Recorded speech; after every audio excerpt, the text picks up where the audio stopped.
പെരിയ കേസിൽ കോടതിയുടെ വിധി അന്തിമമല്ലെന്ന ഇ.പി. ജയരാജൻ. നിരപരാധിത്വം തെളിയിക്കാൻ കുറ്റാരോപിതരായ ആളുകൾക്ക് അവകാശമുണ്ട്. വിധിന്യായം പൂർണ്ണമായും പുറത്തു വന്നിട്ടില്ല.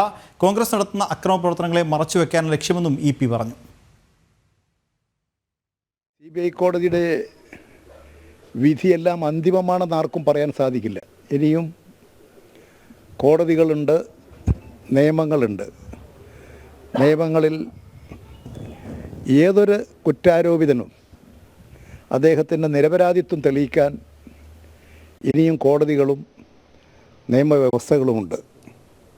അത് ഈ വിധിക്ക് ശേഷം മാത്രമേ അത് സംബന്ധിച്ച് വ്യക്തമായ കാര്യങ്ങൾ പറയാൻ സാധിക്കൂ. പക്ഷേ ഈ കോടതി വിധിയെ അടിസ്ഥാനപ്പെടുത്തിക്കൊണ്ട് പ്രാഥമികമായ നിരീക്ഷണത്തെ വെച്ചുകൊണ്ട് CPM നേരെ ഇപ്പോൾ കുറേ കോൺഗ്രസിൻ്റെ നേതാക്കൾ ഇറങ്ങി പുറപ്പെട്ടിട്ടുണ്ട്.